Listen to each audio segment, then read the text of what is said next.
Hello student, एक बार फिर से आपका स्वागत है। हमारा बिजनेस स्टडी का फर्स्ट चैप्टर चल रहा था, nature and significance of management. इसके बाद हमने पहली वीडियो में इसको कवर किया था। इसके बाद आगे जो है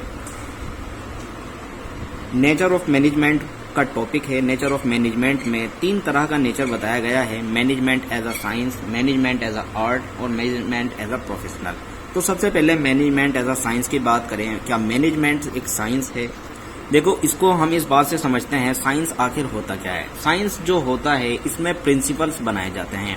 बिना प्रिंसिपल के साइंस नहीं चलती। जैसे फिजिक्स आप पढ़ते होंगे या फिजिक्स आपने देखी होगी, मैथ देखी होगी, तो उसमें पहले ही प्रिंसिपल्स बने हुए होते हैं, तो उसी हिसाब से वो पढ़ाया जाता है। तो मैनेजमेंट एज अ साइंस का मतलब यही है कि इसमें प्रिंसिपल बनाए जाते हैं जिस पर मैनेजमेंट होता है। प्रिंसिपल बनाने के बाद उसको अप्लाई किया जाता है, उसके हिसाब से ही आपका मैनेजमेंट चलता है। अगर feature of science versus management की बात करें तो इनमें दोनों में अगर कंपेयर की जाए तो सबसे पहला पॉइंट है systematic body of knowledge. Systematic body का मतलब यह है कि एक सिस्टमैटिक चीजें चलती रहती है। एक बॉडी तैयार की जाती है जो सिस्टमैटिक होती है कि भाई पहले ये होगा, फिर उसके बाद ये होगा, उसके बाद ये होगा, उसके बाद ये होगा। तो एक सिस्टमेटिक चीज से चलती रहती है। तो साइंस जो है, जो तुम्हारा मैनेजमेंट होता है, उसमें यही चीजें होती हैं कि भाई पहले आपको चीजें सोचनी है, आपको क्या करना है, फिर उसके बाद आपको माल कहाँ से इकट्ठा करना है। तो ये चीजें पहले ही आपको एक सिस्टमेटिक बॉडी तैयार करनी पड़ती है। ठीक है, तो इसके अगर हम science is the systematic body of knowledge whose principle are based on a causes और effect relationship. Causes and effect relationship का मतलब ये होता है कि पूरी साइंस जो होती है वो कोर्सेज और इफेक्ट पर होती है। इसको इस बात से समझते हैं, मान लीजिए एक एप्पल के बाग में आप जाएं और वहां पर एप्पल टूट के गिर जाए, तो साइंस जो होता है वो यह खोज करेगा कि इसका इफेक्ट क्या हुआ और इसका कोर्सेज क्या है, भाई कारण क्या हुआ और इसका इफेक्ट क्या हुआ, तो इसकी खोज करेगा।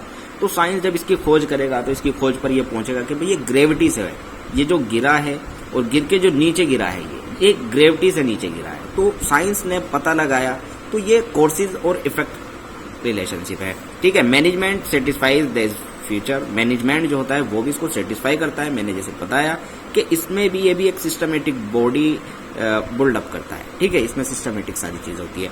दूसरी प्रिंसिपल बेसिड एंड और ऑब्जर्वेशन एंड एक्सपेरिमेंटेशन।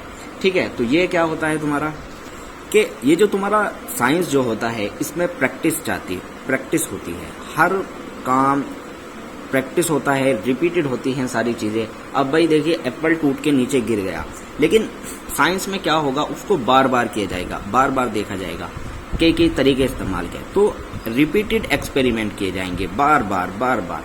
तो ये जो फीचर है, ये वाला फीचर, ये कुछ हद तक मैनेजमेंट में बिल्कुल भी अप्लाई नहीं होता, क्योंकि मैनेजमेंट में ऐसा रिपीटेड नहीं होते। भाई एक चीज बन गई तो ऐसा नहीं कि उसका एक्सपेरिमेंट हो रहा हो।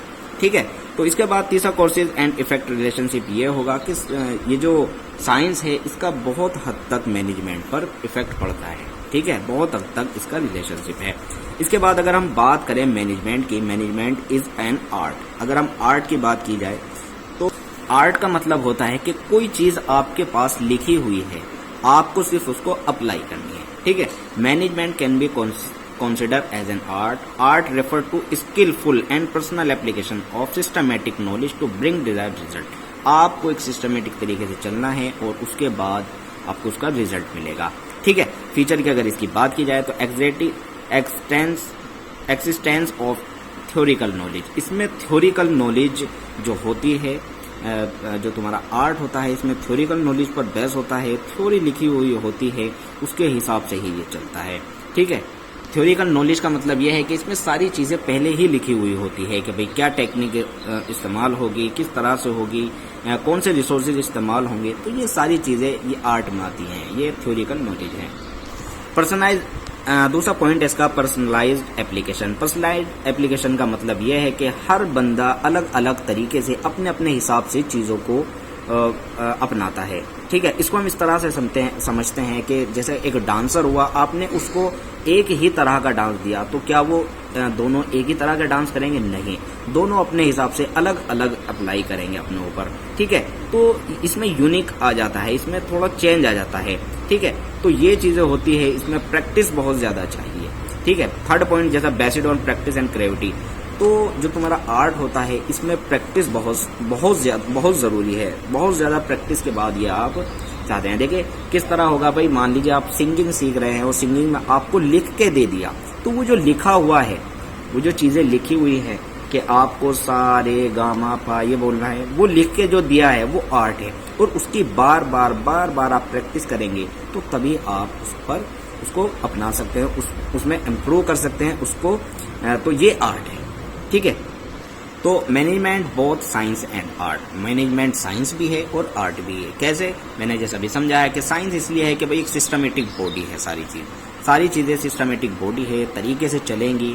और आर्ट इसलिए कि लिखी हुई चीजें हैं, थ्योरिकल हैं कि आपको ये किस तरह अपनानी है, ठीक है। पर्सनल स्किल है, इम्प्रूव करता है, प्रैक्टिस जरूरी है। तो ये दोनों हैं। तो इसके बाद अगर हम बात करें management as a profession, management as a profession क्या होता है, इसको हम समझेंगे इसके फीचर से। फीचर क्या है? सबसे पहला फीचर है स्पेशलाइज नॉलेज। देखिए कोई भी प्रोफेशन हो उसमें स्पेशलाइज नॉलेज बहुत जरूरी होती है। अगर आपको एडवोकेट बनना है तो उसके लिए अलग कोर्स है, उसके लिए अलग नॉलेज है, उसके लिए अलग बुकें हैं। अगर आपको सीए बनना है उसके लिए अलग हिसाब है सारा। तो अगर मैनेजमेंट की बात की जाए तो मैनेजमेंट में ये फीचर पाया जाता है, क्योंकि मैनेजमेंट में भी एक सिस्टमेटिक नॉलेज होती है, थ्योरी होती है, प्रिंसिपल्स होते हैं, ठीक है। इसके बाद दूसरी बात अगर की जाए रेस्ट्रिक्ट एंट्री। रेस्ट्रिक्ट एंट्री का मतलब होता है कि कोई भी मान लीजिए जैसा सीए वगैरह हुआ या लॉयर वगैरह हुआ, इसका एग्जामिनेशन होता है, उसमें आपको पास होना जरूरी होता है, तभी आप सीए बनेंगे, तभी आप लॉयर बनेंगे।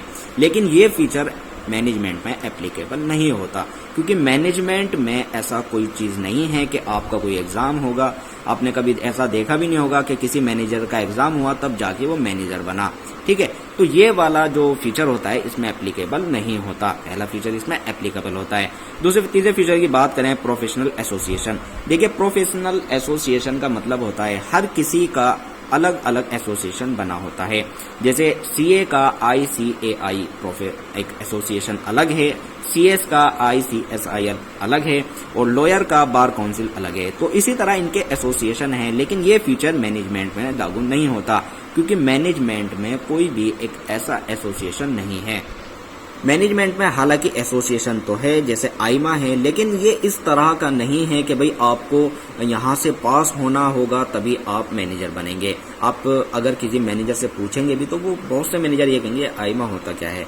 तो ऐसा जरूरी नहीं है कि आपको आईमा से पास होना या कोई पेपर देना जरूरी है या यहाँ से आपको एफिलिएट होना जरूरी है।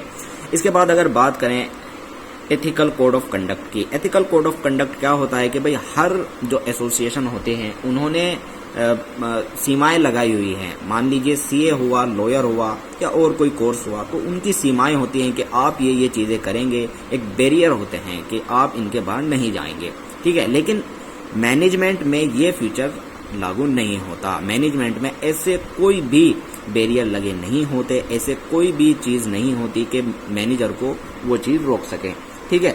जो आईमा होती है, आईमा ऐसा कोई फॉर्मूला नहीं देता, ऐसा कुछ चीज नहीं देता कि आपको ये चीजें करनी जरूरी है। Service motive.